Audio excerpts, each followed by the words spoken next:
Listen, it's very simple. If you don't sign the papers, then everything your father worked for will be sold off.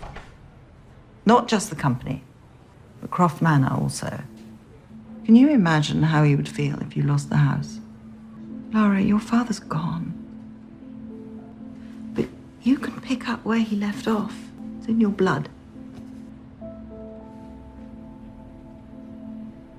I'm sorry. I'm just not that kind of Croft. And that's a clip from Tomb Raider. I'm delighted to say that Alicia Vikander is here. She is Lara Croft, of course. Hello, Alicia. How are you? Hi, I'm very good, thank you. It's very good to see you. I say you are Lara Croft, and the posters are everywhere. People have now got used to seeing you as Lara Croft. Is there a moment when you felt as though you were? You know, when you put on the T-shirt, or you've got the bow and arrow. Is there a moment where you felt you became Lara Croft? I think I don't know. It's hard to say. You know, it's of course because it's such an iconic character. But that thing of knowing that you were part of making this new Origins version of her story, it really kind of got to me. Maybe, yes, I think for any film, the first time I always ask to have my costume fitting as early as possible, because it's really one of the first days when you kind of feel like, you start to move different, you start to feel different when you try on the costume of your character the first time. When I put on the cargo, trousers and the boots and the tank top, it was like a small laugh that came over me, of just like, oh, right, so we're actually doing this, because I've been looking at the rebooted games that I had been playing and that I got a lot of inspiration from. Yeah, I'll remember that day. What's the inspiration you get from the games when you're watching and playing the games? Well, something that really got to me, because I used to play the games when I was a kid, but then I was introduced to the rebooted version, and it is much more of a kind of gritty, realistic tone to it. And this is really a coming of age story, and we get to now see a woman who's thrown out on her first adventure, not having the experience yet. And something that got to me was, especially in the game, there's this scene where she kills an animal for the first time, and she also ends up in this very gritty fight with this man. A bad man, yes. And the fact is that it's truly kind of painful, but it's mostly traumatic what she goes through, and you really see the effect of a young woman going through these kind of experiences, whilst we maybe sometimes used to in action films and in games to just see that you kind of one by one just take them down, or and this is really what that experience does to her, how it affects her and changes her, I guess, and makes it, that experience being part of her journey of becoming this action hero or warrior. We spoke on this issue with your other half, with Michael Fassbender, when Assassin's Creed came out, about the journey from a computer game to making a movie. Sometimes it's not a very smooth process, and sometimes it works and sometimes it doesn't. Does it, from an acting point of view, is there any difference in telling the story? I think mostly for us, it's a daunting thing taking on a universe and a game that has such a big following. And people have a clear, idea of this character maybe already. So I think it's that nerve is something that you need to, take with you and make sure that you honor the essence of this character. But I also think that to make a film, you need to also remind yourself that it's our obligation, I think, to try and dare to step away from it too. It's like for an actor, I played actually a few known fictional characters and people that have lived in real life. And at one stage, I kind of need to dare to make it my own, for it to be interesting, and for also making sure that as a storyteller, I give the audience something new and hopefully a bit of surprise as well. Yeah. So that was something I think we actually discussed a lot when we did this film, to dare to take that step. When you first heard that they wanted you, or that you were in the frame, or what, did you think, wow, that'll be fantastic? Did you think, oh, I'm surprised? I think first I actually said, because I got the call from my agent, and I was like, well, haven't that been done before? Yes. Was my first answer. And it had. Yeah, and that meant a lot. When I grew up, to see Angelina Jolie have that kind of female action, star in that kind of genre was groundbreaking at that time. And I had played the games when I was a younger kid, but it was not until I asked that question I was introduced to that it was going to be an origin story and based on these rebooted games from 2013. And then that's when I went back and did my research and realized that it was going to be a very different take on this universe and character. I guess I mentioned the outfit, and that's the easy bit. How long did it take to become, in terms of being fit enough to do the physical exertions which Lara has to go through?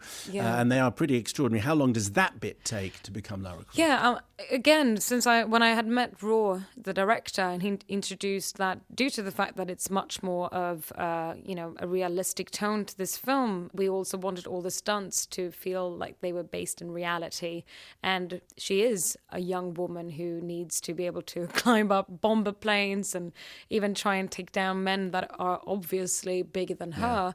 And for me to be able to then feel that the audience will find that plausible, I kind of looked to women that are athletes, stunt girls that I've met in the industry over the past few years, and I was like, well, I need to, Alicia couldn't make a pull-up even, and I thought, well, I need to be able to have a physique closer to theirs for it to be... Is that for real? You wouldn't have been able to do a pull-up? So you as a man, I'm going to tell you now, because most women know me when I say it's very rare for women to be able to do a pull-up because we're just not born with upper physique in that way.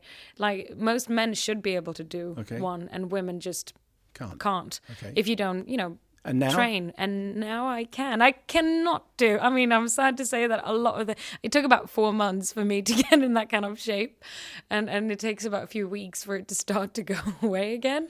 But I think I'm able to do one. But like I said, when I met the trainer the first day, I was like, I think it's against nature's laws for me to be able to do it. I'm never going to be able to. Is this Magnus? Magnus, yes. So who I think, it was Alexander Skarsgård who said, you got to have this guy. Yeah, so he did. He like? texted me.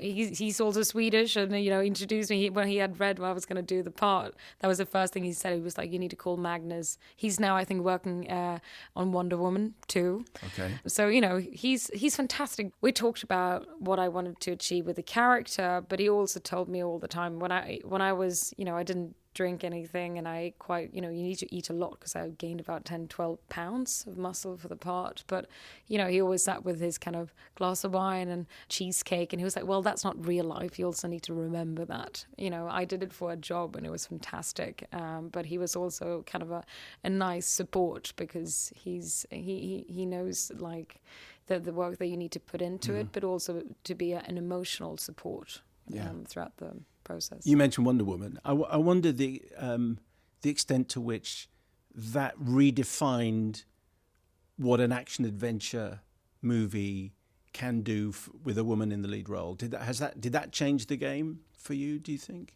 I think it's definitely part of it. For me, I think that they were so brave and almost putting, turn it on its head. Having only women in that kind of battle sequence, to me, was mind-blowing. But I'm happy to just say that since I started to make English-speaking films about 7 years ago, that was around the time when Hunger Games came out. That was also a first step to knowing that a woman could not only lead that kind of film, but also show it being as commercially successful. Then we had, Atomic Blonde. I really enjoyed that. Mad Max, I thought was fantastic. And then Wonder Woman. So, yes, I think that it's kind of an interesting time because, sadly, it's been so unexplored having women in these kind of films that, it's very different kind of nuances and genres and type of action female stars that are coming to the surface. It all feels very fresh because we just haven't had enough of them just yet. And it does feel as though that's, even though that wasn't very long ago, in fact, the joke at the Oscars was it was like last March. Yeah. It does feel as though a corner has been turned and that when Frances McDormand stood up and said, come and see us, we've got lots of ideas. Yeah. That felt like a moment, didn't it? It did feel, definitely. And I feel like over the last few or half year, I probably made more female friends in the industry than I've had during my career. And I feel in one way sad to say that. And I'm a feminist and I've always felt myself being aware. But sadly, I've also been brought up in a culture when you kind of just was told that the nature is that, well, there is only these amount of places for women in a room or in your industry. But now it's really been the time when we finally feel like we don't need to fight. We actually just gather and we become a big unit. And I've over the last few months started to work with some female writers, and I'm so happy to know that it's all these women that I've looked up to, been inspired by, and who has been a big reason to why I'm doing what I do, that I finally now feel are with this force of trying to bring these untold stories to life together.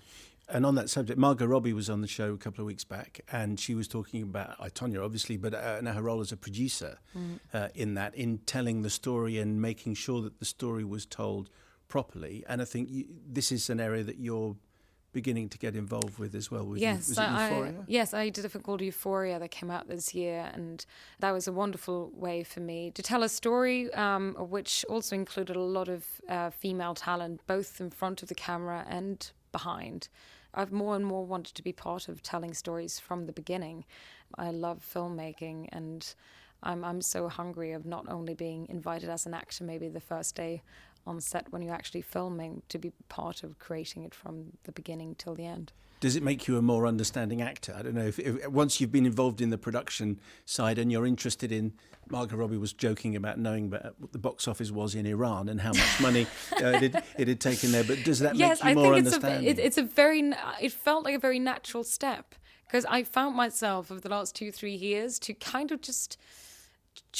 I chose to be part of projects when I met filmmakers from quite an early stage, and I was introduced to being part of the script developing process, which I actually now, as a producer, I think actors should be part from an earlier stage, because it actually helps everyone form their working process and bring even more to their characters. I've been very curious, and over the last few years, I've actually looked at all the departments, and I just want to learn more.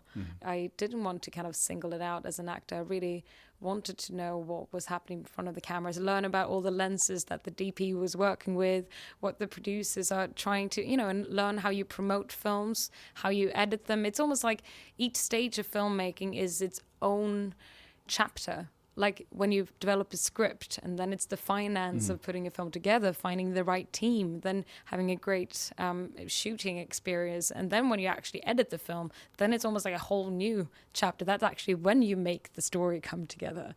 And then, of course, the part of releasing it to the world. There's a father-daughter relationship right at the heart of the film, and I just wonder if Dominic West is going to play your dad again for the third time. For the third time, because he was, of course, in Testament of Youth. But clearly, the implication of the film is that we're at the beginning of her journey, and that you will return.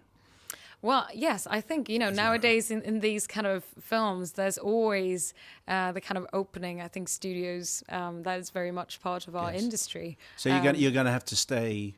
Well, you can't go out and eat the nice chips. thing is that it's actually not up to us. I would love, because I've never revisited a character in my career, actually, and I'm kind of intrigued to know what that would be like. But the cool thing is that, to be honest, the power is with the audience. It's only if they want to see more that it's going to happen. My guess is they'll say yes. Thank you very much. We'll have some more. Okay, cool. Alicia Vikander, a pleasure to speak to you. Thank you very much indeed. Thank you so much. Thank you.